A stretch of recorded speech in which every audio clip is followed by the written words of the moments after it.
आने वाले 10 साल में डब्ल्यूएचओ कहता है कि भारत में एक भी कपल हुँ, बच्चा पैदा नहीं कर पाएगा। एंटरटेनमेंट बन चुका है। The reason behind is wrong food. या आपने गलत खाना खाया है, उसकी सजा तो आपको मिलेगी। और अगर आप कराटे लेते हैं तो आने वाले भविष्य में आपको हार्ट की बीमारी होगी या हार्ट अटैक, ये आपके जीवन का अंजाम होगा। हुँ, इतने एक्टिविटीज करने के बावजूद भी आज का इंसान इतना बीमार क्यों है? किसी भी बड़ी बीमारी को आपकी लाइफ में आने से पहले ही सिग्नलिंग करना शुरू करती है। 5-5 साल, 10-10 साल तक आपकी बॉडी आपको अलर्ट करती है। दुनिया में 10,000 से ज़्यादा बीमारियां हैं जो इंसान की ज़िंदगी में आ चुकी हुँ, हैं। 10,000 से ज़्यादा बीमारी। हुँ, हुँ। और इसमें से किसी भी बीमारी को अगर आपकी ज़िंदगी में आना हो, ये 3 खिड़कियाँ हैं। आजकल लोग 10-10, 15-15 मिनट जाके वॉशरूम में बैठते हैं और इसी जोर लगाने के चक्कर में तो हमने आज अपने देश को पाइल्स कैपिटल बना दिया। Constipation leads to dark circles. जी। ऑफिशियली 3 महीने पहले हम कैंसर कैपिटल थे। दुनिया का पहला नशा है कि अगर आपका पेट बाहर निकला है हुँ, तो उसके 2 ही रीज़न है। पहला रीज़न है गुड न्यूज़, तो दूसरा रीज़न होगा साड़ी बेचने वाला बंदा आज लोगों की हेल्थ बदल रहा है। पूरी तरह से पैरों में दर्द शुरू हुआ और 2-3 महीने में पूरी तरह से काम करना बंद हुआ और इस बीमारी ने पूरे परिवार को सदमे में डाल दिया। तो इंसान अगर बुद्धिशाली है, हुँ, आप ये बताइए कि अगर बुद्धिशाली है तो हमें हेल्दी होना चाहिए था या बीमार होना चाहिए था? अतुल भाई कैसे हैं आप? बहुत बढ़िया। ये पूछना आपसे सही रहेगा कि आप कैसे हैं या मैं मान लूँ कि आप सही ही होंगे? देखिए, मैं भी आपकी तरह एक इंसान ही हूँ जी। और ज़रूरी नहीं है कि मैं अगर हेल्थ प्रमोट कर रहा हूँ तो मैं बहुत हेल्दी हूँ या फिट हुँ, हुँ, हुँ, होना चाहिए, हुँ, फिट हूँ भी, हाँ, लेकिन मेरे साथ भी इंसान हूँ तो कभी ऊँच-नीच, कम-ज़्यादा हो हो जाती है। सकता है। या बिल्कुल। ये मेरे दिमाग से बिल्कुल परे है, बिल्कुल समझ में नहीं आ रहा है। साड़ी बेचने वाला बंदा, लोगों के कपड़े बदलने वाला बंदा, आज लोगों की हेल्थ बदल रहा है। ये कैसे पॉसिबल हुआ? अ, अब ये समय बलवान है हुँ, और 10 साल पहले मैंने कभी सोचा नहीं था। कोई इंसान अपने लिए ऐसा प्लान नहीं हुँ, करता कि अचानक एक दिन मुझे हुँ, कुछ हो जाएगा, एक बड़ी बीमारी हो जाएगी और मैं पूरी तरह से बेबस हो जाऊँगा, ऐसा कोई नहीं सोचता।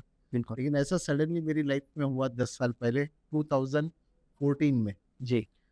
पूरी तरह से पैरों में दर्द शुरू हुआ और 2-3 महीने में पैर पूरी तरह से काम करना बंद हो गए। हुँ, हुँ, पूरी तरह से बेड पे आ गया और फिर जब एमआरआई स्कैन हुए, रिपोर्ट्स हुए महीने के बाद तो पता चला कि एवास्कुलर नेक्रोसिस नाम की एक लाइलाज हुँ, जिसका मेडिकल साइंस के पास कोई इलाज नहीं है, ओके। ऐसी एक बीमारी हो चुकी है हुँ, हुँ, और इस बीमारी ने पूरे परिवार को सदमे में डाल दिया और वहाँ से फिर इसकी शुरुआत हुई और मेरे पास अम, पूरी तरह से मैं टूट चुका था, डिप्रेशन में जा चुका था। ओके।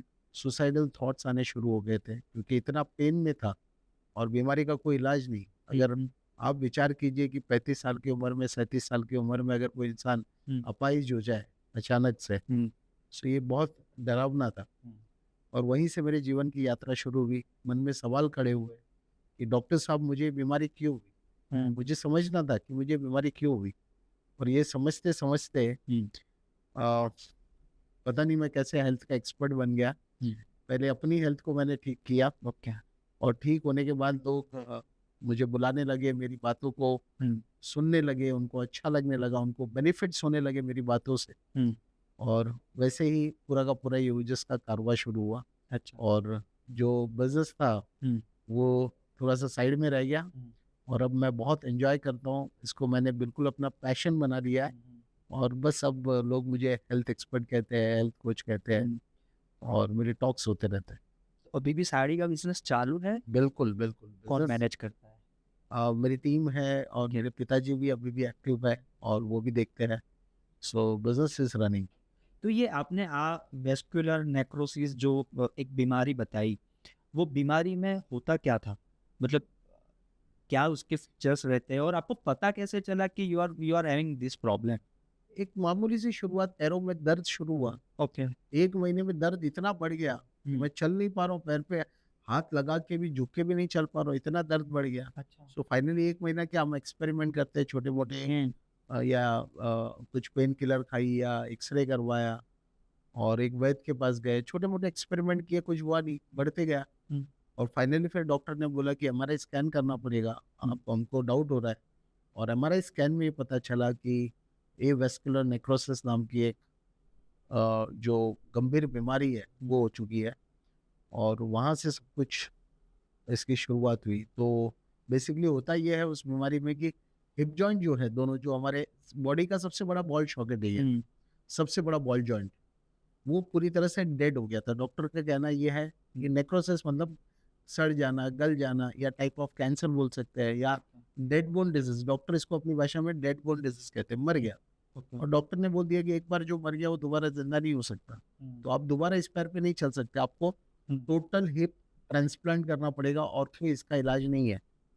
और ये सब कुछ बड़ा डेंजरस था, टोटल हिप ट्रांसप्लांट करना, आर्टिफिशियल बॉल्स डालना, उसकी लाइफ बहुत कम होती है। फिर वो घसते हैं तो आपकी बॉडी में लेड बढ़ जाता है, बहुत सारे अलग अलग और टॉक्सिक पार्टिकल्स आपके ब्लड में घूमते हैं, फिर उसकी मेडिसिन पाओ, बहुत डिफिकल्ट था।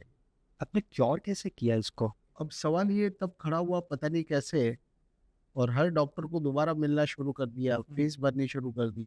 एक ही सवाल, डॉक्टर साहब मुझे पता करना है, जानना है कि मुझे बीमारी क्यों होगी, क्यों, मुझे ही क्यों। और इस सवाल का जवाब जब मुझे मिला तो मुझे पता चला, इट वाज शॉकिंग, कि हम इंसानों को होने वाली 90% जो बीमारियां हैं, they are known as lifestyle disease. मतलब हमारे ही गलत आदतों की वजह से जो बीमारियां होती है, गलत खान पान की वजह से जो बीमारियां होती है, उसको लाइफस्टाइल डिजीज कहते हैं। बिल्कुल। और इंसानों को होने वाली 90% बीमारियां लाइफस्टाइल डिजीज है। मतलब चाहे वो हार्ट प्रॉब्लम हो, कैंसर हो, डायबिटीज हो, या मेरी एवेस्कुलर नेक्रोसिस हो, थायराइड हो, घुटनों के दर्द हो, कमर के दर्द हो, सर दर्द हो, ये सारी की सारी बीमारियों को लाइफस्टाइल डिजीज कहा गया है। और ये बीमारियां, शॉकिंग इंफॉर्मेशन मुझे तब ये मिली, ये बीमारियां सिर्फ हम इंसानों को होती है धरती पर, और किसी को नहीं। बाकी जो 10% बीमारियां हैं इंसानों को होने वाली, they are communicable disease, viral बीमारियां, सर्दी, जुकाम, मलेरिया, टाइफाइड, डेंगू, कोविड, ये सारी बीमारियां सबको होती है दुनिया में, जानवरों को भी होती है। लेकिन लाइफस्टाइल डिजीज, आपने कभी सुना केयर भाई कि किसी शेर को दौड़ते दौड़ते हार्ट अटैक आ गया, तो सुना? या हाथी बहुत मोटा हो गया खा खा के और उसको डायबिटीज हो गया, ऐसे सुना था वो? बिल्कुल नहीं। तो ये सारी बीमारियां केवल इंसानों को होती है because of wrong food habits, and this was something shocking. और फिर और गहराई में गया तो पता चला कि सब कुछ हमारा खान पान ही है जो जिम्मेदार है इसके पीछे। और तुरंत मैंने अपने खान पान में मॉडिफिकेशंस किए और तुरंत बदलाव करके, साल भर लगा, बट ग्रेजुअली धीरे धीरे धीरे धीरे बीमारी जो है वो रिवर्स हो गई, और पूरी तरह से रिपोर्ट्स जो है प्रॉपर, पूरे रिपोर्ट्स नॉर्मल आ गए, एब्सोल्यूट नॉर्मल। आज इस बात को तो 10 साल हो चुके हैं, आज भी मेरे रिपोर्ट जो है पूरी तरह से नॉर्मल है। सो इस तरीके से ये सफर रहा पूरा। तो ये ट्रीटमेंट को क्या बोलते हैं इसको? देखिए, एक सबसे बड़ा प्रॉब्लम ये है, ब्लंडर ये है हम इंसानों की ज़िंदगी में, कि हम हर उस चीज़ को ट्रीटमेंट की तरह देखते हैं या फिर डाइट की तरह देखते हैं, कि आपने क्या डाइट किया या क्या ट्रीटमेंट किया। बट आप ये समझिए कि कौन से काम हमने ऐसे किए थे। आपको किसी बीमारी का ट्रीटमेंट नहीं ढूंढना है या डाइट नहीं, आपको रूट कॉज ढूंढना है कि भाई क्या गलत खा के, क्या गलत काम करके मैं बीमार हुआ। और वो गलत काम बंद कर दे तो अब बीमारी अपने आप ठीक हो जाएगी। So you have to address the root cause. और मेरी लाइफ का रूट कॉज जो था, मेरा लैक ऑफ सनलाइट था, विटामिन डी की डेफिशिएंसी थी, रॉन्ग फूड हैबिट्स थे, तो मैंने चेंज करके करेक्ट किए, ये सब कुछ बदलाव किए, और धीरे धीरे मेरी बॉडी ने अपने आप को हील करना शुरू कर दिया। सो बेसिकली हमारी बॉडी को ठीक करने की जरूरत नहीं, बॉडी खुद ठीक कर लेगा अपने आप। आप बस उसको राइट एनवायरनमेंट प्रोवाइड कर दीजिए, राइट हैबिट्स के जरिए, एंड यू आर डन। आपकी जो भी प्रॉब्लम हो ठीक हो जाएगी। पता कैसे चलेगा कि हमारी जो हैबिट्स है वो राइट है या रॉन्ग है, मतलब सही है या गलत है?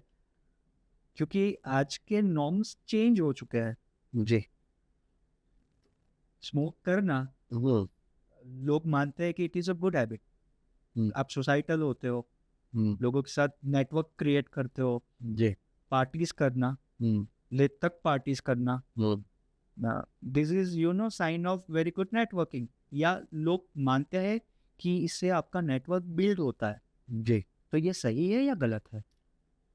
अगर बेसिक बात करें तो आज सोसाइटी में हम देखें, आज हम इंसान, मैं अगर आपने जो मुझे सवाल पूछा है उसके अगेंस्ट में एक सवाल पूछना चाहूँगा। मुझे केवल भाई ये बताइए कि इस धरती पे सबसे समझदार, सबसे जो बुद्धिशाली जीव है वो कौन है इस प्लेनेट? हम इंसान। इंसान, राइट। सो इंसान अगर बुद्धिशाली है, हम्म, आप ये बताइए कि अगर बुद्धिशाली है तो हमें हेल्दी होना चाहिए था या बीमार होना चाहिए था? Healthy obviously.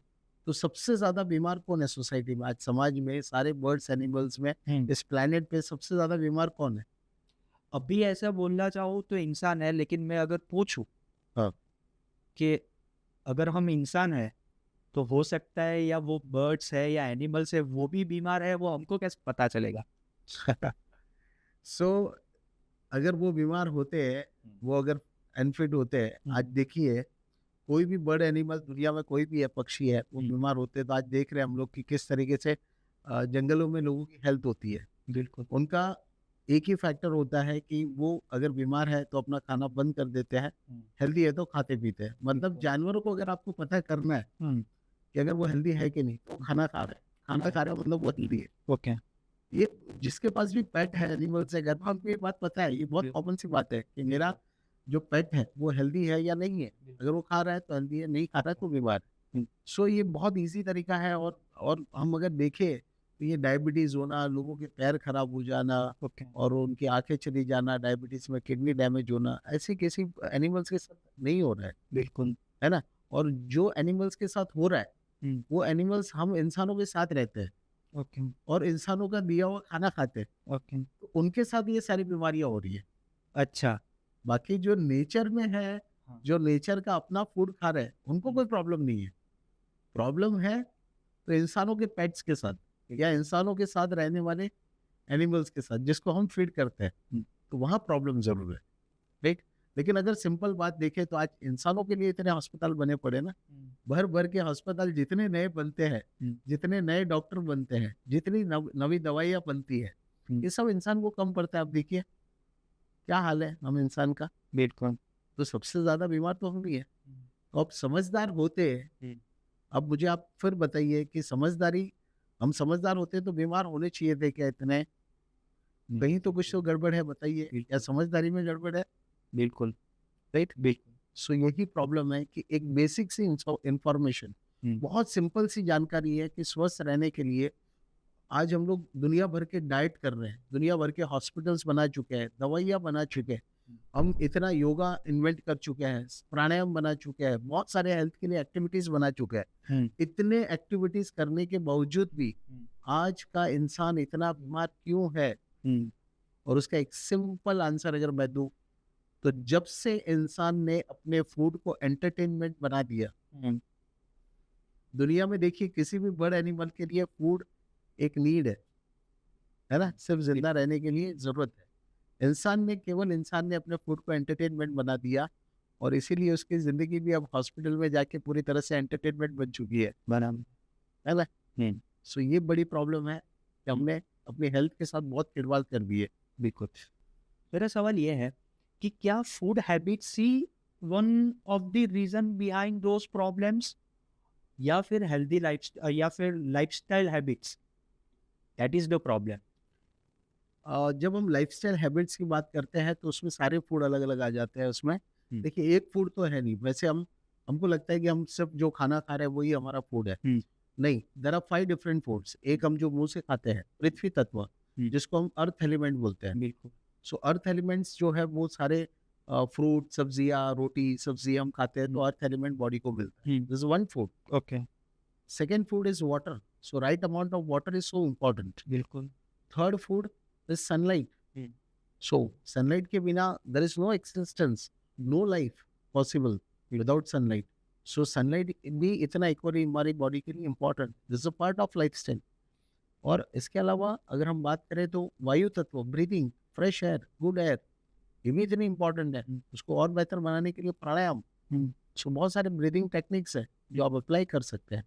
And last element is fasting, equally important है। बॉडी को रेस्ट देना, आपके डाइजेस्टिव सिस्टम, आपके इंटेस्टाइन को, आपके लिवर को रेस्ट देना बहुत इंपॉर्टेंट है ना? तो ये कुल मिला के ये सारी चीजें जो है, इट बिकम्स अ लाइफस्टाइल। ये पांचों चीजों का केयर करना, बैलेंस करना, यही हमारी हेल्थ के पीछे की बड़ी प्रॉब्लम है। जब इन 5 एलिमेंट्स का बैलेंस बिगड़ जाता है तो हमारे रिपोर्ट्स कार्ड्स का बैलेंस बिगड़ जाता है। ओके। राइट। सो इस तरीके से ये पूरा हेल्थ हमारा काम करता है। तो ये सारी चीज़ें जब बैलेंस होती है उसको क्या बोलते हैं? उसको कंप्लीट हेल्थ बोलते हैं। कंप्लीट हेल्थ बोलते हैं। जी यानी कि ये 5 चीज़ें जिसकी भी बैलेंस हो उसको हम हेल्दी पर्सनल बोल सकते हैं, हेल्दी पर्सन बोल सकते हैं इसको? बिल्कुल, आपके पास बॉडी दिया है भगवान ने, इसका आपको एहसास नहीं होना चाहिए ओके। कि भाई मेरा पेट भारी लग रहा है या मुझे कभी सर भारी लग रहा है या कभी हुँ, हाथ पाँव में भारीपन लग रहा है। ऐसा कोई एहसास कभी लाइफ में नहीं होना चाहिए। ओके। शरीर के उड़ने का एहसास, ओके। शरीर के ना होने का एहसास, हुँ, इसी को हेल्थ कहते हैं। अच्छा। मतलब आप फ्लॉलेस लाइफ जी रहे हो, आपको पता ही नहीं है कि मेरा हाथ है, पैर है, ऐसे ही सारी चीज़ें स्मूथ जा रही है, दैट बिल्कुल। Means you are healthy. बिल्कुल, और आपको कहीं पे भी ऐसा एहसास होता है कि यहाँ पर पेन है, सर में दर्द है, बिल्कुल। सो ये सारे that signalling means you are not healthy. ये सारे सिग्नलिंग है that okay. Something is wrong with your lifestyle. अच्छा, सिग्नलिंग ऐसा भी होता है? बिल्कुल, तो आपकी बॉडी जो है, जैसे ही आपके बैलेंस बिगड़ते हैं, हुँ, तो आपकी बॉडी पहले आपको बीमार होने से पहले, हुँ, किसी भी बड़ी बीमारी को आपकी लाइफ में आने से पहले ही सिग्नलिंग करना शुरू करती है। ओके। एंड ये ज मतलब 1-2 दिन की सिग्नलिंग नहीं है, हाँ, हाँ। 5-5 साल, 10-10 साल तक आपकी बॉडी आपको अलर्ट करती है, ओके। वार्निंग देती है सिग्नलिंग के ज़रिए हुँ, कि भाई something is wrong with the balance, please check. हुँ, हुँ, लेकिन हम समझ नहीं पाते, हम उसको एड्रेस नहीं करते टाइम पे हुँ, और इसीलिए फिर हम बीमारी तक पहुँच जाते हैं। ओके।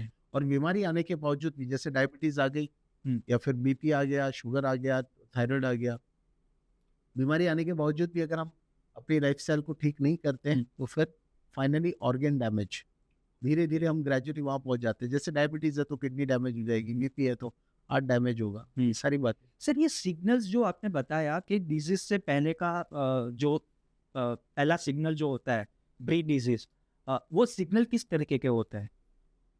अब प्री डिजीज़ सिग्नलिंग की बात बात करूँ तो there are multiple signalling system body का। एक तो सबसे पहले जो है, आयुर्वेद में इसको, वैसे इस सिस्टम को वात, पित्त और कफ कहते हैं, अगर आपने कभी सुना हो तो। बिल्कुल।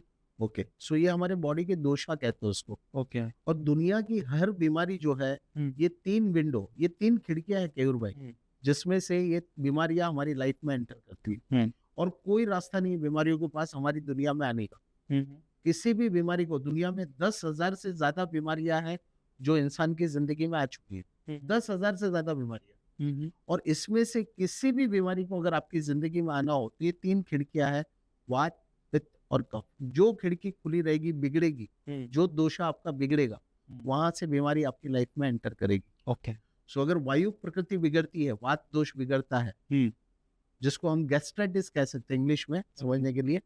सो अगर वो दोषा बिगड़ता है, हुँ, तो आपकी लाइफ में पेट की गड़बड़ियाँ शुरू होगी, ओके। गैस बनना शुरू होगा, हुँ, कॉन्स्टिपेशन शुरू होगा, हुँ, पेट साफ नहीं होना, हुँ, हेडेक होना। हुँ, हेडेक इज़ अ सिग्नल कि आपका इम्बैलेंस हो रहा है बॉडी का, ओके। है ना, एलिमेंट्स का।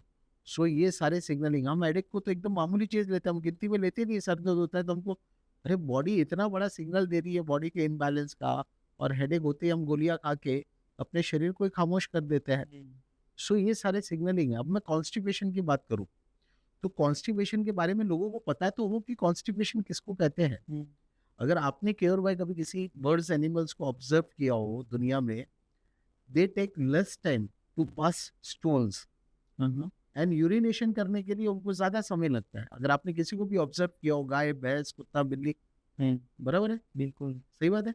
और बच्चा भी जब जन्म लेता है, दुनिया में आता है, तो उसको भी 5 टू 10 सेकंड लगते हैं पेट साफ होने में, लेकिन यूरिन पास करने में 20-30 सेकंड्स और 40 सेकंड्स लगते हैं। सो अगर आपको यूरिनेशन पास करने से ज़्यादा टाइमिंग हुँ, स्टूल पास करने में लगता है, हुँ, तो इट इज़ कॉन्स्टिपेशन। हुँ, हुँ। यानी वॉशरूम में आजकल लोग 10-10, 15-15 मिनट जाके वॉशरूम में बैठते वो हैं। तो मोबाइल लेके जाते हैं। अरे मोबाइल लेके जा रहे हैं, क्यों जा रहे हैं? क्या उनको बैठने का, वहाँ पे दुर्गंध में बैठने का शौक है? नहीं, वो तो पेट साफ नहीं हो रहा है, टाइम लग रहा है, इसीलिए वो टाइम पास कर रहे हैं वहाँ बैठ के। सही है।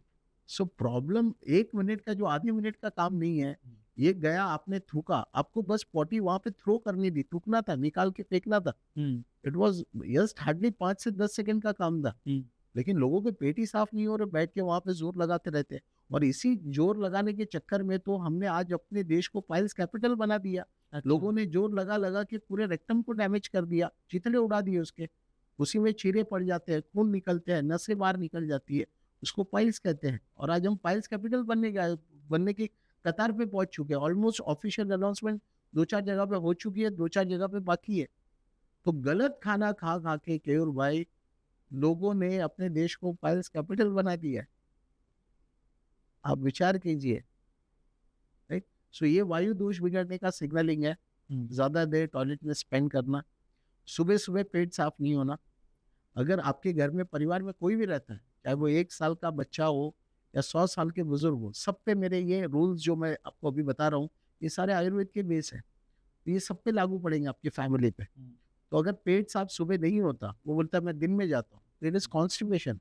आप पूरी रात आपकी बॉडी में सफाई चल रही थी, तो सुबह पेट साफ होना चाहिए था, क्यों नहीं हुआ? मैं एक परिवार से अभी केवल मैं रिसेंटली मिला था, मैंने बात की तो बोला, "यार, हमारे घर पे तो कोई नहीं जाता सुबह।" अरे बोला, आप कम से कम मूवीज तो देखते होंगे ना, टीवी में पिक्चर वगैरह तो देखते हैं कि नहीं देखते? हुँ। तो पिक्चर में सब लोग वॉशरूम कब जाते हैं यूज करने? हाँ, ये तो हमने कभी सोचा नहीं।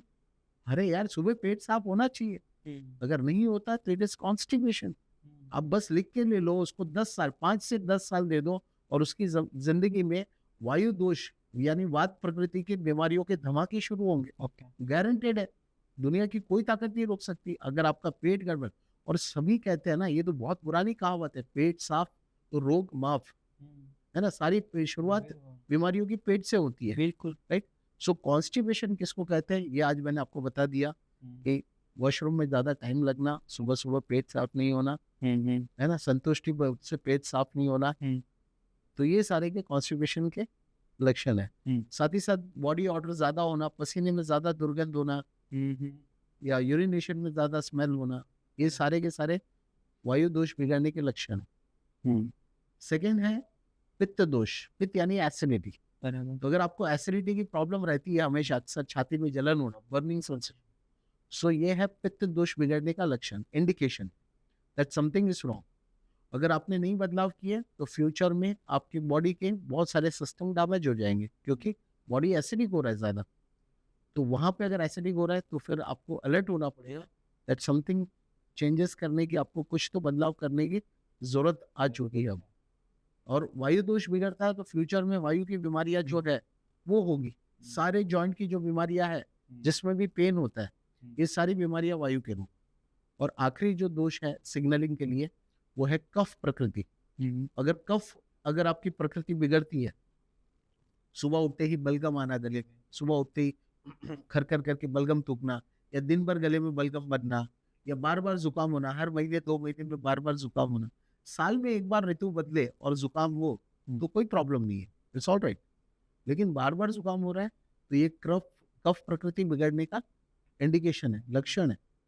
और खराटे अगर आप लेते हैं, स्नोरिंग करते हैं, तो ये कफ प्रकृति बिगड़ने का लक्षण है। आज हमको जो ऑडियंस सुन रही है, आज सभी लोगों के हाथ में गैजेट्स है, मोबाइल है, गूगल बाबा है।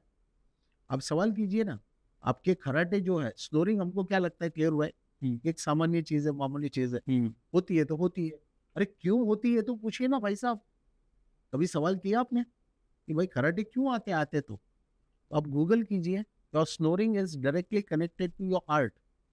और अगर आप खराटे लेते हैं तो आने वाले भविष्य में आपको हार्ट की बीमारी होगी या हार्ट अटैक, ये आपके जीवन का अंजाम होगा। दोनों में से एक पक्की बात है ये। सो स्नोरिंग करना, ओबेसिटी, मोटापा है, तो ये कफ प्रकृति बिगड़ने का लक्षण है। या फिर आप बार बार बलगम बनाते हैं, या बार बार जुकाम होता है, तो ये सारा कफ के लक्षण है। तो कफ बिगड़ेगा तो फ्यूचर में आपको कफ की बीमारियां होगी, उसकी मल्टीपल बीमारियां हैं जो आपको आगे भविष्य में होगी अगर कफ बिगड़ा है तो इसी तरीके से वात, पित्त और कफ सबके अलग अलग सिग्नलिंग सिस्टम है, और ये आपको बॉडी आपकी अलर्ट करती है। और अगर अलर्ट करती है तो आपको अकॉर्डिंगली, उसके अनुसार कुछ खाने पीने में छोटे छोटे बदलाव करने चाहिए, जिससे आपकी ये प्रॉब्लम ठीक हो जाएगी। Without medication. मेडिकेशन क्यों? आप जब रॉन्ग, आपकी बॉडी टाइप होती है, आयुर्वेद कहता है कि जन्म से आपकी बॉडी की एक टाइप होती है, वात, पित्त या कफ। अब आप परिवार के 10 लोग बैठ के एक टेबल पे खाना खाते हो, उसी खाने को खा के, रोज खाना सेम खाते हो आप परिवार में, लेकिन उसी खाने को खा के आपका वायु दोष बिगड़ रहा है, उसी खाने को खा के किसी का पित्त बिगड़ रहा है, उसी खाने को खा के किसी का कफ बिगड़ रहा है, क्योंकि आपकी बॉडी टाइप अलग है। तो आपको ये जान लेना चाहिए कि आपके लिए कौन सा फूड बेटर है और कौन सा बेटर नहीं है। तो आप अकॉर्डिंगली अगर खाना खाएँगे, उस टेबल में सिलेक्शन करेंगे, तो आपको कभी कोई समस्या नहीं होगी। बस बिल्कुल। इतना सा बदलाव करना है ना? सो जैसे कि अगर फूड के बारे में भी अगर आपको बता दूँ, तो वायु दोष बिगड़ा है, पेट की प्रॉब्लम रहती है, तो आपको पानी माँगने वाली सब्जियों से दूर रहना है। राजमा, छोले, मटर, आलू हुँ, ऐसी सब्जियाँ जो पानी बहुत ज़्यादा देती है बॉडी का, हुँ, उससे थोड़ा बचना है। बिल्कुल। दूसरी सब्जियाँ खानी है, ज़्यादा खानी है इनफैक्ट रोटी कम खानी है, हुँ, सब्ज़ी ज़्यादा खानी है। और अगर आपका वायु दोष बिगड़ा हुआ है, तो आपकी आँखों के नीचे डार्क सर्कल्स होंगे। मेरा सो आजकल मैं देखता हूँ यंगस्टर्स में बहुत ज़्यादा डार्क सर्कल्स होते हैं। हुँ, जिसके भी आँखों के नीचे डार्क सर्कल्स है, उसको कम से कम 10 साल बीत चुके हैं और उसको कॉन्स्टिपेशन की प्रॉब्लम है। आँखों के नीचे डार्क सर्कल का सीधा कनेक्शन है विटामिन डी की डेफिशिएंसी के साथ। हुँ, हुँ, सो आपका हिस्ट्री है विटामिन डी का डेफिशिएंसी का। आपका जो सन के साथ कनेक्शन होना चाहिए वो टूटा हुआ है। और अगर ऐसा होता है तो आपका लीवर जो है डाइजेशन वीक कर देगा, क्योंकि आपका लीवर जो है उसको पावर मिलती है सनलाइट से, और लीवर ही आपका पूरा डाइजेशन और डिटॉक्स देखता है, हुँ, राइट? सो फिर अगर आपका लीवर प्रॉपर प्रॉपर परफॉर्म नहीं करेगा, हुँ। आपका डाइजेशन कमजोर हो जाएगा, आपका डिटॉक्स कमजोर हो जाएगा, पूरा इम्बैलेंस हो जाएगा। मैं ऐसा बोल सकता हूँ यानी कि आज के जो भी यूथ है जिसको डार्क सर्कल्स है, उसका मेन रीज़न ये नहीं है कि वो रात को लेट तक जागते हैं, इसका मेन रीज़न ये है कि वो सुबह जल्दी नहीं उठते हैं, जिसकी वजह से विटामिन डी की डेफिशिएंसी होती है। विटामिन डी की डेफिशिएंसी यानी डार्क सर्कल होना, कॉन्स्टिपेशन होना और constipation leads to dark circles. जी। सो अभी उसमें सुबह जल्दी उठने का मतलब नहीं है, लेकिन आप नेचर के साथ कितने कनेक्टेड हो। ओके। आप ट्रैकिंग पे जाते हो, बाहर आउटडोर गेम्स खेलते हो, क्रिकेट खेलते हो, या कभी वीकेंड में हाइकिंग के लिए, या महीने में एक बार कहीं नेचर के साथ कनेक्शन आपका बना है कि नहीं बना है। हुँ, सो सनलाइट के साथ जो जुड़े हुए, आज देखिए ना, आप धीरे धीरे क्या हो रहा है, जमाना बदलते जा रहा है। पहले शॉपिंग के लिए आप मार्केट में जाते थे, रोड पे घूमना पड़ता था, बिल्कुल। बाइक से ट्रैवल करते थे। आजकल गाड़ियों में घूमना, हुँ, मॉल्स में शॉपिंग करना, या घर बैठे बैठे शॉपिंग करना, है ना? तो धीरे-धीरे हमारा ग्रेजुअली सन के साथ कनेक्शन जो है डिस्कनेक्ट होते जा रहे हैं, डिस्कनेक्ट हो गया। और that is a major major reason. और मैं नहीं कहता, ये इंडियन मेडिकल काउंसिल कहता है कि हमारे भारत के लोग 90% अप टू 90%, 80 टू 90% लोग हुँ, विटामिन डी3 डेफिशिएंट है इंडिया में। हुँ। तो आप विचार कीजिए हमारे डेफिशिएंसीज़ कहाँ जा रही है। तो ये कहाँ पर जाके रुकेगा? ये अगर अगर आज का ये टाइम देखें, इतने लोगों को जैसे आप बोलते हो 90% तो ये रुकेगा कैसे? देखिए अब हम ऑलरेडी डायबिटीज़ का कैपिटल बन चुके हैं। हुँ, ऑफ़िशियली 3 महीने पहले हम 3 क्या 5-6 महीने हो गए अब, हम कैंसर कैपिटल बन गए। 3 साल पहले हम इनफर्टिलिटी का कैपिटल बन चुके हैं। इनफर्टिलिटी, इम्पोटेंसी, हुँ, यानी हमारे देश में आज 10 लोगों की शादियाँ होती है बच्चों की, यंगस्टर्स की, हुँ, उसमें से 5 लोग बच्चे पैदा नहीं कर पा रहे। इसीलिए 5 आईवीएफ के केंद्र आप देख रहे हैं, मार्केटिंग, हुँ, रेडियो पे, हर जगह पे आईवीएफ की एडवर्टाइज़मेंट हो रही हुँ, है ना? सो और ये तो यहाँ तक की बात है। आने वाले 10 साल में डब्ल्यूएचओ कहता है कि भारत में एक भी कपल हुँ, बच्चा पैदा नहीं कर पाएगा डॉक्टर की मदद के बिना आफ्टर 10 इयर्स, बिकॉज़ मेन के पास प्रॉपर स्पर्म काउंट नहीं होगा 10 साल के बाद, और वुमेन्स के पास एग्स नहीं होंगे प्रॉपर अमाउंट में। सो डॉक्टर की मदद बाद में हर एक को लेनी पड़ेगी। सो ये क्यों हो रहा है? क्योंकि दिन ब दिन हमारी लाइफ़स्टाइल जो है वो डिटोरिएट होती जा रही हुँ, है ना? और जो खान-पान जो है हम ज़्यादा से ज़्यादा फैंसी बनाते जा रहे हैं। ज़्यादा से ज़्यादा एंटरटेनमेंट हो रहा है फूड के साथ, हुँ, तो इसकी वजह से ये बीमारियाँ बढ़ती चली जा रही हैं। अब मैं बार-बार ये एंटरटेनमेंट आपको बोल रहा हूँ केवल भाई, आप थोड़े से कन्फ्यूज़ हो रहे होंगे। हुँ, आपसे एक सवाल पूछता हूँ, आपको सारे जवाब मिल जाएँगे, है ना? दुनिया का दुनिया में इंसान अलग-अलग प्रकार के व्यसन करता है, एडिक्शन करता है, हुँ। नशे करता है, राइट? सो मुझे बताइए आप कौन से नशे के बारे में जानते हैं? अतुल भाई एडिक्शन की अगर बात करो तो आज तो बहुत सारे एडिक्शन हो चुके हैं। जैसे कि स्मोकिंग हो गया, दारू पार्टी हो गई। अगर अच्छे फैमिली से पैसे वाला है, बिगड़ी हुई औलाद है तो कुछ समझ लीजिए ड्रग्स का एडिक्शन हो गया। क्या अगर कुछ और एडिक्शन की बात करूँ तो आज यंगस्टर्स को किसी लड़की का एडिक्शन है। आप समझिए जब मैं लड़की के एडिक्शन की बात करता हूँ तो अलग एडिक्शन की बात कर रहा हूँ। बिल्कुल, बिल्कुल, बिल्कुल। लड़कियों का एडिक्शन। सो ये सारे एडिक्शन है जो जनरली दिखाई देते हैं। बिल्कुल। अब अगर हम बात करें तो सवाल था कि दुनिया का सबसे पहला नशा कौन-सा है ना? तो दुनिया में अलग-अलग नशे हैं। अब इसमें से दुनिया का सबसे पहला नशा कौन-सा है? आपको क्या लगता है सबसे फर्स्ट? महादेव, भगवान महादेव के ज़माने की अगर बात करें तो वहीं से भगवान महादेव कुछ तो स्मोक करते थे आई स्मोक भी था हाँ, और टबैको मदिरा भी थी। मदिरा भी थी। उससे पहले का नशा और उससे पहले का नशा शायद मुझे याद नहीं। दुनिया का पहला नशा है पका हुआ खाना। पका हुआ खाना, ओके। आग पे जैसे ही खाना आग पे चढ़ता है, हुँ, आज भी दुनिया के कोई पशु प्राणी अपने खाने को कुक करके नहीं खाते पका के, हुँ, है ना? बिल्कुल, सो हम कुकिंग करते हैं, there is a chemical reaction in the food बिल्कुल। एंड उसी के अंदर एडिक्शन प्रोड्यूस होता है। हुँ, so cook food is the first addiction human beings का, ओके, पहला नशा। ओके। और वो धीरे-धीरे हमारी लाइफ्स में एंटर करते गया, करते गया, करते गया, करते गया और आज हम सुबह, दोपहर, शाम हुँ, आपने सुना तो होगा ना स्टोन एज, फायर एज। बिल्कुल। पहले इंसान के पास आग नहीं थी, हुँ, तो जब आग नहीं थी तो इंसान का खाना कैसा था? कच्चा ही खाते थे। बिल्कुल, तो फिर उसने कहीं पका हुआ खाना जंगल में टेस्ट कर लिया, उसको अच्छा लगा, धीरे-धीरे वो एडिक्शन बिल्ड होते गया और वो खाना धीरे-धीरे घर के अंदर आते गया, सुबह, दोपहर, शाम हम खाने लगे, हुँ, है ना? तो ग्रेजुअली धीरे-धीरे आया ना हमारी लाइफ्स में बिल्कुल। और धीरे-धीरे हमको इसने बहुत ज़्यादा बीमार बना दिया और हुँ, इसीलिए आज हम इंसानों की सोसाइटी सबसे ज़्यादा बीमार बन चुकी है हुँ, और फूड को हमने एंटरटेनमेंट बनाया, बिल्कुल। इसीलिए सेक्स एंटरटेनमेंट बन गया। वरना दुनिया में किसी भी जानवर को देख लीजिए, उसके लिए सेक्स कोई एंटरटेनमेंट नहीं है। हुँ, वो सिर्फ़ एक बच्चा पैदा करना यानी प्रजनन करना, उनकी आबादी को आगे बढ़ाने का एक तरीका है, ज़रिया है। बिल्कुल। और सिर्फ़ इंसानों के लिए सेक्स एक एंटरटेनमेंट बन चुका है।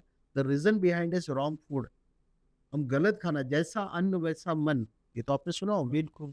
तो बिकॉज़ ऑफ फूड हमने फूड को एंटरटेनमेंट बनाया, तो हमारे शरीर की वासनाएँ बढ़ती गई और सेक्स एक एंटरटेनमेंट बन गया। ये आप बहुत बड़ी बात कर रहे हैं। तो देखिए आप सोचिए इसीलिए इतने क्राइम बढ़ते जा रहे हैं, इतने रेप हो रहे हैं, सब कुछ हो रहा है, वासनाएँ बढ़ती जा रही है। जैसा खाना वैसा मन, सिंपल बात है। अगर आप खाने को सुधार दीजिए नेचुरल फूड पे, अपने नेचुरल इंस्टिंक्ट को पहचानिए और अपने फूड को चेंज कीजिए और आपको देखिए वासना यानी पूरी तरह से पूरी खत्म हो जाएगी। ये नीड बचेगी नहीं, एंटरटेनमेंट बचेगा नहीं। विचार कीजिए। आजकल यंगस्टर्स के अंदर अतुल जी बहुत स्ट्रेस रहता है, फ्रस्ट्रेशन रहता है, बहुत सारी इनसिक्योरिटीज़ है, बहुत सारे डाउट्स है। क्या इसका रीज़न भी फूड है? देखिए एक सबसे पहली बात ये है कि अ, हमने बहुत सारी चीज़ें क्रिएट की है, क्रिएट। ओके। हम इस जंगल के एक पशु प्राणियों में से एक है, इंसान भी। इस प्लैनेट के जितने बर्ड्स एंड एनिमल्स हैं उसमें से हम भी तो एक क्रीचर ही है ना, कोई एक बिल्कुल। एक प्राणी है ना अलग प्रकार की। बिल्कुल। भले बुद्धिशाली है लेकिन एक जीव है हम। हुँ, और इन सभी जीवों में एक कॉमन फैक्टर था कि कोई भी शांति के लिए डिज़ाइन नहीं हुआ था। हम इस जंगल के एडवेंचर को हुँ, पूरी तरह से एक्सपीरियंस करने के लिए बने थे। आप दुनिया में देखिए, आज हर एक आदमी एक ही बात कर रहा है, स्ट्रेस की वजह से बीमारियाँ हो रही है। अब जिसको देखिए चाहे वो अलग-अलग मोटिवेशनल स्पीकर हो या कोई बाबा हो, सबको यही बात कर रहे हैं कि स्ट्रेस की वजह से बीमारियाँ हो रही है और हमने भी अपने दिमाग में बना लिया, हाँ, मुझे जो भी हो रहा है ये सब स्ट्रेस की वजह से हो रहा है। मेरा स्ट्रेस बढ़ते जा रहा है और फिर धीरे-धीरे इंसान डिप्रेशन में जा रहा है ना?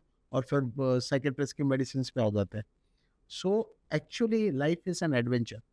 जैसे स्ट्रेस के लिए हम डिज़ाइन हुए थे, हुँ, हम जंगल में रहने के लिए। आप देखिए ना जंगल में जानवरों को मौसम की मार झेलनी पड़ती है, सर्दी, गर्मी, ठंडी, बारिश में भी बाहर ही रहना पड़ता है। कोई फ़र्क नहीं पड़ता, पूरा स्ट्रेस तो है ना उनको, राइट? फिर खाना खाने का कोई टाइम रहता है क्या जानवरों का? जंगल का राजा शेर है, उसको भी रोज़ खाना नहीं मिलता, टाइम पे खाना नहीं मिलता, फिर भी उसको कोई स्ट्रेस है क्या? वो स्ट्रेस लेने के लिए ही डिज़ाइन हुआ है। और साथ ही साथ अगर देखिए ना टाइम टेबल है, ना शेड्यूल है और दिन-रात मौत का डर रहता है इनको। जंगल में जो भी रहता है, हुँ, दिन-रात उसको जंगल का राजा शेर पानी पीने जाता है तो उसको डर लगता है कि अभी अंदर से मगरमच्छ निकलेगा और मुझे खा लेगा तो। तो हर एक को डर के साथ ज़िंदगी जीनी पड़ती है। तो यही जीवन था। इसी के बीच हम भी रहते थे, है ना? हुँ, सो हम कभी भी शांति के लिए डिज़ाइन नहीं हुए थे। हम डिज़ाइन ही एडवेंचर के लिए, स्ट्रेस के लिए हुए थे। हुँ, सो स्ट्रेस लेना हेल्थ के लिए अच्छी बात है। लेकिन अगर आप उसको राइट वे में लेंगे तो, रॉन्ग वे में लेंगे तो ज़िंदगी बर्बाद कर लेंगे आप, है ना? डिप्रेशन में चले जाएँगे, मेडिसिन पे चले जाएँगे। सो स्ट्रेस लेना हेल्थ के लिए बहुत अच्छी बात है। सब नेगेटिव पार्ट की बात कर रहा है स्ट्रेस की, कोई पॉजिटिव पार्ट की बात ही नहीं कर रहा। आप गूगल करके देखिए ना, हुँ, हुँ। कि पूछिए कि स्ट्रेस लेने के क्या बेनिफिट्स होते हैं, राइट?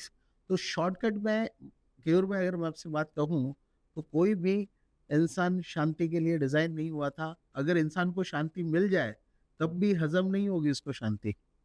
जैसे कुत्ते को घी हज़म नहीं होता, हुँ, वैसे इंसान को शांति हज़म नहीं होती। आप देखिए जैसे ही शांति मिलेगी, वो कुछ एडवेंचर पे निकलेगा, बाइक लेके निकल जाएगा या बंजी जंपिंग करेगा, पहाड़ पे जाके कूद जाएगा या खाना देखिए पहले हम ज़मीन पे बैठ के खाते थे, तो बोलेगा मैं अब हवा में बैठ के खाऊँगा, तो आप होटल के बाहर लटकते हुए झूले लगे रहते हैं जिसमें लोग बैठ के खाना खाते हैं और एडवेंचर एक्सपीरियंस करते हैं।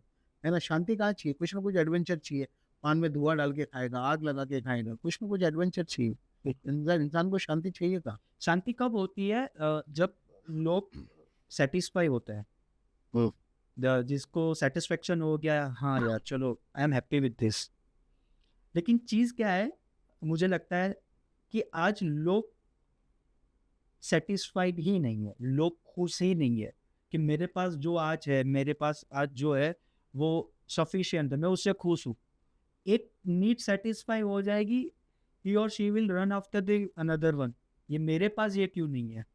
सो क्या हो गई, वहाँ पे हैप्पीनेस किसी और चीज़ में आ गई, बिल्कुल। यानी सैटिस्फैक्शन नहीं हुआ। सैटिस्फैक्शन नहीं हुआ यानी कि अशांति हुई। एक नीड सैटिस्फाई होने से वो वहाँ पर शांति उसको मिल गई है। दूसरी शांति ढूँढने के लिए ये जाते फिर हैं, से तो शुरुआत, शायद it is a continuous process या साइकिल। साइकिल, और उसको ही सक्सेस बोलते हैं। नहीं, बिल्कुल नहीं। एक्चुअली कहीं न कहीं अगर ये साइकिल से बाहर तो नहीं निकले, मिसकंसेप्शन है यहाँ पर भी। बिल्कुल, अगर इस साइकिल से अगर आप बाहर नहीं निकले तो कब शांति मिलेगी? बिल्कुल, कहीं नहीं मिलेगी। तो संतुष्टि जो है, उसी में अगर हम संतुष्ट रहे, हुँ, तो आप देखिए, अगर हम मैंने अभी प्रीवियसली देख रहा था एक इंटरव्यू लता मंगेशकर जी का, हुँ, उनसे पूछा गया है कि नेक्स्ट जन्म में आप फिर से लता मंगेशकर जी बनेंगे हुँ, या पसंद करेंगे? वो बोलते कि कभी नहीं। सोचिए जिस व्यक्ति ने इतने सम्मान को कमाया है, हुँ, लोग आज हम उनको एक लेजेंड की तरह जो है, भगवान की तरह लोग, देश के लोग उनको देखते हैं, हुँ, मानते हैं और वो इंसान जो है जाने से पहले ये बात करते हैं, मैं दोबारा कभी नहीं बनना चाहूँगी। सो अगर हम लाइफ में जो चीज़ों को राइट तरीके से नहीं लेते, हुँ, एनर्जीज़ को राइट तरीके से पुट ऑन नहीं करते और राइट तरीके से उस पे रिएक्ट नहीं करते, then life is a problem. फिर आज इसके बाद आपके पास जितनी समृद्धि हो, चाहे जितना पैसा हो, कोई फ़र्क नहीं पड़ता। अमीर-गरीब का कोई लेना-देना नहीं है। संतुष्टि, सैटिस्फैक्शन, यही चीज़ें और एनर्जीज़ को राइट वे में पुट ऑन करना, ये टेक लेना, हुँ। ये बहुत ज़रूरी है। हमारे सूरत की बात करता हूँ मैं। हमारे सूरत को बोला जाता है कि सूरतનું જમણ અને કાશીનું મરણ, यानी कि सूरत का खाना हुँ, और काशी में जो अंतिम राइट्स और रिचुअल्स जो होते हैं वो। हमारे सूरत ने फ्यूजन लोचो निकाल दिया। पहले तो लोचो निकाला, हुँ, फिर फ्यूजन लोचो निकाला, बटर लोचो निकाला, चीज़ लोचो निकाला और पता नहीं कुछ तरह तरह के लोचो निकाले। हुँ, और सूरत का लोचो यानी लोगों का सुकून है। जी, अगर उन्होंने लोचो खा लिया ऑफिस जाते वक्त, कॉलेज जाते वक्त, कॉलेज से निकलते वक्त, घर पे जाते वक्त, गुड, जो लोचो पहले सुबह सुबह लोग खाते थे 7 बजे से लेके समझ लीजिए 10 बजे, हुँ, आज वही लोचो खाने के लिए लोग रात को 12 बजे निकलते हैं। जी, तो ये लोचो की हैबिट, मैं उसको पता नहीं मैं सही हूँ कि नहीं उसको हैबिट बोल रहा, क्योंकि सूरत के लोगों की भावनाएं जुड़ी है, बिल्कुल। सूरत के लोगों की पहचान है लोचो। तो क्या ये हेल्दी हैबिट है, हेल्दी लाइफस्टाइल हैबिट है, इसको क्या बोलेंगे? मतलब लोचो लोगों के लिए अच्छा है या नहीं है? देखिए, सबसे पहली बात तो है, ये मैं बातों-बातों में कई बार बता चुका हूँ कि नेचर में जितने बर्ड्स एंड एनिमल्स हैं, हुँ, वो अपने नेचुरल इंस्टिंक्ट्स को पहचानते हैं और हुँ, नेचुरल फूड को, हुँ, भगवान ने उनको क्या खाने के लिए डिज़ाइन किया था, ये उनको पता है। हुँ, हम इंसानों की अगर मैं बात करूँ, तो हमारे सामने जो भी चीज़ रखी जाए हुँ, और हम उसको वैसे का वैसे बिना मसालों के अगर खा सकते हैं और हुँ, पेट भर सकते हैं, हुँ, सिंगल चीज़ को, हुँ, जिस चीज़ को अकेला आप खा सकते हैं, जिसको देखकर नेचर में ऐसी कौन-सी चीज़ जिसको देखकर मुँह में पानी आए? हुँ, वो फ्रूट्स है, वेजिटेबल्स है, वही चीज़ें हैं जो आप ऐसे ही होलसम खा सकते हैं, बिना पकाए, बिना मसाले डाले आप खा सकते हैं। तो हम बेसिकली कहीं न कहीं फ्रूट एंड वेजिटेबल्स खाने के लिए डिज़ाइन हुए थे। वहाँ से हमने धीरे-धीरे अलग-अलग फूड को अपनी लाइफ में इनकॉर्पोरेट करना शुरू किया और हमारे जीन्स बदलते गए, जेनेटिक्स बदलाव आते गए। तो ग्रेजुअली हज़ारों साल तक हमारे पूर्वजों ने पका हुआ खाना खाया, कुक फूड खाया, वरना हम पके हुए खाने के लिए डिज़ाइन नहीं हुए थे। लेकिन हज़ारों साल तक हमारे पूर्वजों ने खाना खाया, लाखों साल तक खाया, तो हमारे जीन्स बदल गए, जेनेटिक मॉडिफिकेशंस हो गए। तो अब हम थोड़ा-थोड़ा पका हुआ खाना खा के उसको पचा सकते हैं। लेकिन कौन-सा पका हुआ खाना जो आज से 25-30 साल पहले हमारे पूर्वज खाते थे। ये 25 साल 30 साल में जो फैंसी फूड आए हैं, इसकी हमारे जेनेटिक्स को अभी तक हैबिट नहीं हुई, आदत नहीं पड़ी है। सो हमारा जो ट्रेडिशनल फूड था, जो 25-30 साल पहले हमारे एंसेस्टर्स, हमारे पूर्वज खाते थे, जो खेतों में मेहनत करते थे और जो रोटी सब्जी घर का सात्विक फूड खाते थे, ट्रेडिशनल फूड खाते थे, वो खाना हमारे लिए सबसे बेस्ट है। बाकी जो आज 25-30 साल में हमने जो फूड को जबरदस्त तरीके से एंटरटेनमेंट बनाया, मनोरंजन, तो ये मैं आगे भी बता चुका हूँ कि इसी ने हमारी पूरी जिंदगी के मनोरंजन को खराब किया हुआ है, पूरी हेल्थ। आज आप देखिए यंगस्टर्स की क्या हालत हो रही है। मेरे पास 10 साल के बच्चे लोग लेके आते हैं, माता पिता, जिनको डायबिटीज हो गई, कोलेस्ट्रॉल बढ़ गया 10 साल के बच्चों में, इतनी ओबेसिटी है, मोटापा है, ये जंक फूड खा खा के। जंक फूड खा खा के आप देखिए, ऐसे कुछ पेजेस है इंस्टा पे, एक उसमें से पेज है पीपल ऑफ इंडिया, आप देखिए उस पेज पे लोगों की, यंगस्टर्स की स्टोरीज देखिए, कहानी देखिए। 15 साल 20 साल की युवा में कैंसर्स हो रहे हैं, अलग अलग ऐसी ऑटो इम्यून कंडीशन हो रही है, बीमारियां हो रही है सडनली, कि जहाँ पूरा परिवार जो है ना उसके पीछे एक बीमारी के चक्कर में जो है काम धंधे पे लग जाता है। पूरा परिवार जो है वो चाहे वो पैसे से आप बोलिए या फिर टाइम से बोलिए, सब देखिए ना, परिवार में किसी एक को होता है तो एक की घटना नहीं है ना, पूरा परिवार उसमें काम धंधे पे लग जाता है और पूरी जिंदगी बर्बाद हो जाती है एक युवा की। तो आजकल यंगस्टर्स में जो बीमारियां हो रही है, दिन ब दिन बढ़ती जा रही है, ये सब कुछ ही हमारे जो फूड अलग अलग वेरियस टाइप्स ऑफ, जैसे लोचो की बात कर रहे हैं, खाइए। मैं ये बोलता हूँ मत खाइए, ऐसा नहीं बोल रहा हूँ कि आज के बाद आपको लोचो खाना ही नहीं है या फिर ये जंक फूड खाना ही नहीं है। आपके पास इतनी जागरूकता होनी चाहिए कि आप अपने फूड को एंजॉय करें, न कि आपका फूड आपको एंजॉय करे। अब बात समझे, आप अपने खाने को खाइए, कहीं आना आपका खाना आपको खाना जाए, इस बात का हमको ध्यान रखना चाहिए। तो जो भी हम करें वो अवेयरनेस के साथ करें, लिमिट में करें। रोज रोज अगर बाहर का खाना आप खा रहे हैं तो आपको क्या पता है उसके बारे में, कि कैसा ऑयल इस्तेमाल हुआ है, कैसी चीजें इस्तेमाल हुई है, क्या क्वालिटी थी, क्या स्टैंडर्ड थे। आपका घर का खाना होगा तो एटलीस्ट शुद्ध तो होगा, राइट। सो मैक्सिमम घर के खाने के साथ जुड़े रहिए। और फूड जो है मैं यही कहूँगा कि कम से कम मिनिमाइज करिए, क्योंकि इतने फूड की ज़रूरत नहीं है। हमारे पूर्वज दिन में पत्थर तोड़ते थे या मेहनत करते थे, खेतों में परिश्रम करते थे, तो उनको 3 में 3 टाइम रोटी की ज़रूरत पड़ती थी। आज इतनी रोटी की हमको ज़रूरत नहीं है। आज हमारे जीवन, अरे गाड़ी, आप केयूर भाई, पहले गाड़ी रोज की 100 किलोमीटर गाड़ी चलती थी, तो रोज 10 लीटर डीजल की ज़रूरत पड़ती थी। आज गाड़ी की रनिंग 100 किलोमीटर की नहीं है, आप रोज 10 लीटर डीजल क्यों डालोगे भाई? बिल्कुल। तो आज, पहले हमारे पूर्वज इतनी मेहनत करते थे, तो उतना खाना खाते थे और पचा भी लेते थे अच्छे से। लेकिन आज हमारे जीवन में उतनी मेहनत है क्या केयूर भाई? नहीं है। सारे काम बैठे-बैठे मोबाइल से, लैपटॉप से कर लेकिन लें। एक चीज ये भी हो सकती है ना, किसी को गाड़ी चलाने का शौक है या किसी को एडवेंचर का शौक है, भाई उसको लॉन्ग ड्राइव का शौक है, उसके लिए वो गाड़ी चला रहा है, राइड करने का शौक है। तो शायद हो सकता है किसी को खाने का शौक है, बिल्कुल। तो उसके लिए भी वो खाना खा रहे हो, तो उसको भी रोकोगे क्या आप? नहीं, मैं किसी को कोई रोकता नहीं हूँ, मैं किसी को कुछ नहीं कहता हूँ। मैं सिर्फ लोगों को इन्फॉर्मेशन शेयर करता हूँ कि क्या करने से क्या होता है। बिल्कुल। सिर्फ आपको ये पता होना चाहिए। आप बिल्कुल मनोरंजन कीजिए खाने के साथ, कोई रोक-टोक नहीं है, आप मज़े लीजिए। हाँ। लेकिन फिर उसकी सज़ा के लिए भी तैयार रहिए। या आपने गलत खाना खाया है, उसकी सज़ा तो आपको मिलेगी। अभी नहीं मिलेगी, रातों-रात कुछ नहीं होता केवल भाई, कि आज गलत खाना खाया और कल सुबह धमाल हो गई, ऐसा कुछ नहीं होता। ग्रेजुअली आप बिल्ड कर रहे हो, एक बड़ी बीमारी को आमंत्रण दे रहे हो आने वाले भविष्य के लिए, और फिर वो दुर्घटना को आपको भुगतना पड़ेगा। सो आपको मेंटली प्रिपेयर रहना पड़ेगा। अगर मैं गलत कर रहा हूँ, फ्यूचर मेरा कैसा होगा वो आपको पहले से ये पता होना चाहिए, है ना? या फिर खाने का शौक है तो खाइए, लेकिन उतनी मेहनत कीजिए सामने कि आप उस खाने को पचा पाए। तो वॉक कीजिए, एक्सरसाइज कीजिए, जिम कीजिए, है ना? वेरियस फॉर्म है एक्सरसाइज करने के। तो आप थोड़ा सा मेहनत कीजिए, पसीना निकालिए, ताकि आपने जो खाया है चाहे वो सही हो थोड़ा गलत हो, लेकिन उसको आप अच्छे से असेंबल कर सकें, एसिमुलेट कर सकें। राइट। ये टोन निकलना भी उसके फूड हैबिट्स के साथ कनेक्टेड है क्या? मेरा एक बहुत फेमस है ये कहना कि अगर आपका पेट बाहर निकला है तो उसके दो ही रीजन है, मेजर रीजन। पेट यानी तोंद, जो आपने बोला, तोंद अगर किसी की बाहर निकली है तो उसके दो ही कारण है। पहला कारण है गुड न्यूज, ओके। पेट बाहर निकला है तो हाँ। पहला रीजन है गुड न्यूज।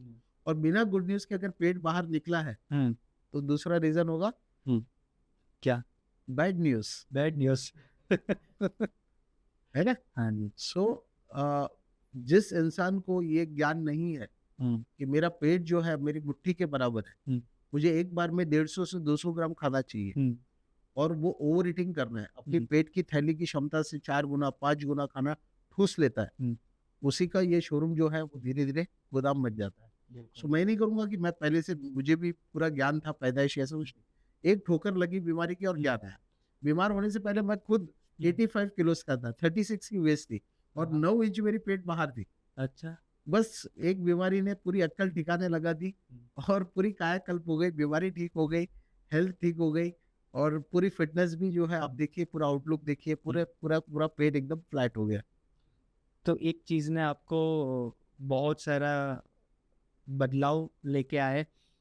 अतुल जी, आप बता रहे हो कि आपका खाना ही, आपकी खाने की हैबिट्स ही एक रूट कॉज है कोई भी डिजीज हो। अब मुझे ये बताइए कि खाना क्या चाहिए? अब सब चीज़ों में आपने बोला ये नहीं करना चाहिए, वो नहीं करना चाहिए, तो भला इंसान खाए तो क्या खाए? मैं अगर दिनचर्या की बात करूँ, रूटीन की, जो मैं अपना रूटीन है वो बता सकता हूँ, और अच्छा लगे तो लोग भी इसको फॉलो कर सकते हैं। मैं अपने दिन की शुरुआत जो है सुबह-सुबह, भगवान ने जो हमें खाने के लिए डिज़ाइन किया है, मैं अपने दिन की शुरुआत उससे करता हूँ, यानी बहुत सारे फ्रूट्स, वेजिटेबल जूसेस या सीड्स एंड नट्स। तो आप सुबह-सुबह जो है इस तरीके का ब्रेकफ़ास्ट करें, जो पूरी तरह से नेचुरल हो, है ना? सुबह का ब्रेकफ़ास्ट एटलीस्ट वन टाइम दिन में एक बार, भगवान ने जो खाने के लिए हमको डिज़ाइन किया है, हम एक बार वो खाएँ। नेचर ने जो हमको खाने के लिए डिज़ाइन किया है, वो हम ब्रेकफ़ास्ट करें, है ना? पूरी रात का फ़ास्ट आप ब्रेक करने वाले हो, सो आपका बॉडी न्यूट्रिशन डिज़र्व करता है, real nutrition. And real nutrition जो है वो लिविंग फूड में होता है, लिविंग फूड में, डेड फूड में नहीं। एक बार जो आग पे चढ़ गया, वो डेड फूड हो गया। So real nutrition living foods में होता है। तो सुबह एक बार नाश्ते में आप लोग ब्रेकफ़ास्ट में फ्रूट्स और वेजिटेबल्स ले सकते हैं। मैं सुबह का नाश्ता वैसे ही करता हूँ। और दोपहर में या शाम को खाना खाने से पहले आप अगर घर पे जाके खाना खाते हैं तो पहले एक प्लेट सैलेड का कंज्यूम करिए, बिकॉज़ आपको बहुत सारे फाइबर की ज़रूरत होती है बॉडी को, ताकि आपका पेट ठीक से पटरी पे चलता रहे। और उसी को प्रीबायोटिक्स भी कहते हैं। प्रीबायोटिक्स बहुत इंपॉर्टेंट है आपकी गट हेल्थ के लिए। तो आज के युवाओं में बी12 की डेफिशिएंसीज हो रही है, और उसके पीछे मेजर रीज़न है कि गट हेल्थ डैमेज हो रही है। सो गट हेल्थ को ठीक करने के लिए प्रीबायोटिक और प्रोबायोटिक्स पे ध्यान देना है। और प्रीबायोटिक्स में आप सैलेड्स खाइए, बनाना खाइए, बहुत सारे फ्रूट्स एंड वेजिटेबल्स हैं जो प्रीबायोटिक्स का काम करते हैं। और प्रोबायोटिक्स में बहुत सारे ऐसे ड्रिंक्स हैं जो आप ले सकते हैं खाने के साथ। और उसके बाद आप अपना घर का खाना एंजॉय कर सकते हैं। तो दोपहर को और शाम को मेरा ये सुझाव होगा कि पहले खूब सारा सैलेड कंज्यूम कीजिए, इक्वल अमाउंट हो सके तो, और उसके बाद आप अपना खाना एंजॉय कीजिए। और हफ्ते में एक दिन वीकेंड में, अगर हमारे यंगस्टर्स है, बिजी है, पढ़ाई में है, जॉब में है, या जो भी वो कर रहे हैं, प्रोफेशनल्स है, सो वीकेंड में हफ्ते में एक दिन सन बेदिंग करना शुरू कीजिए, सनलाइट लेना शुरू कीजिए। मिनिमम कम से कम 60 मिनट्स का डोज लेना है, सनलाइट लेनी है, धूप लेनी है। और कैसे लेनी है, तो दुनिया के सारे जानवर, पशु प्राणी अपनी बैग से सनलाइट लेते हैं, तो हमको भी अपनी बैग से सनलाइट लेनी है, स्पाइन से लेनी है। स्पाइन को एक्सपोज करना है और धूप में बैठना है या लेटना है। लेकिन आप केवल भाई, जिस देश में धूप नहीं निकलती वहाँ के लोग भारत में आते हैं धूप लेने के लिए, सिर्फ धूप सेकने के लिए, और हम इंडिया में रह के आपको उसकी वैल्यू पता नहीं है ना। तो सन बेदिंग करना शुरू करना चाहिए। नेचुरली विटामिन डी जब आप बिल्ड करेंगे तो उसके अलग लेवल के बेनिफिट्स बनेंगे, जब डायरेक्टली नेचर से लेंगे तो। तो बस मैं मोटा मोटी इतना ही कहूँगा कि ये बहुत सिंपल है, लाइफस्टाइल और इसको सिंपल ही रखते हैं, इसको कॉम्प्लिकेटेड नहीं करते हैं। सुबह ब्रेकफास्ट में फ्रूट्स, वेजिटेबल्स या वेजिटेबल जूसेस की बात करूँ तो लौकी है या पंपकिन जूस है या ककड़ी टमाटर का जूस है या करेले का जूस है, मल्टीपल ऑप्शन है। सीजन में गाजर बीट का जूस हो सकता है। एंड सीड्स एंड नट्स, जो भी आपके लोकल सीड्स एंड नट्स है आप खा सकते हैं, उसको भिगो के खाइए, है ना। और दोपहर को और शाम को सैलेड्स कंज्यूम करने हैं, उसी के बाद ही खाना अपना नॉर्मल फूड को एंजॉय करना है। डेड फूड याद रखिए, इट इज़ एन एडिक्शन जो हम एंटरटेनमेंट के लिए खाते हैं। सो पहले हेल्थ के लिए एक प्लेट सैलेड और उसके बाद एंटरटेनमेंट के लिए आप जो भी रोटी सब्जी एंजॉय करना चाहते हैं वो एंजॉय कीजिए। जितना ज़्यादा एंटरटेनमेंट होगा उतनी ज़्यादा बीमारियां बढ़ेगी, तो उसको लिमिट में रखिए। घर का हो भोजन तो सबसे अच्छा, बाहर का ना हो वो उससे बेटर होगा घर का खाना। अब सोसाइटी के लिए क्या कर रहे हैं आप? बस मेरे टॉक शोज होते रहते हैं हेल्थ के लिए। ओके। मुझे कोई भी कहीं से भी इनवाइट करे, मेरी एक ही शर्त होती है प्रोग्राम करने के लिए, मैं आपसे किसी प्रकार की फीस नहीं लूंगा, चार्जेस नहीं लेता हूँ कहीं से भी। और आप भी मेरे टॉक के जरिए बिजनेस नहीं कर सकते, बस आप लोगों में इस नॉलेज को ओपनली शेयर कीजिए ताकि सभी हेल्थी रहे, सबको स्वस्थ रहने का अधिकार है। वो चाहे किसी अमीर इंसान का लड़का हो, चाहे वो गरीब इंसान का किसी का लड़का हो, कोई भी यंगस्टर्स हो, हमारे देश का युवा जो हमारे देश का भविष्य है, सबके पास ये नॉलेज अच्छे तरीके से पहुंचे कि हम अपने फूड को जाने, हमारे नेचुरल इंस्टिंक्ट्स को पहचाने। हम इतना ज़्यादा खाने के लिए डिज़ाइन नहीं हुए थे, हम ज़्यादा फास्टिंग करने के लिए डिज़ाइन हुए थे। तो हफ्ते में एक दिन अपनी बॉडी को रेस्ट दीजिए, थोड़ा सा खाना कम कीजिए, जितना खा रहे हैं ज़रूरत पड़े उतना खाइए, पेट की भूख से खाइए, स्लो खाइए ताकि आप ज़्यादा ना खा पाए।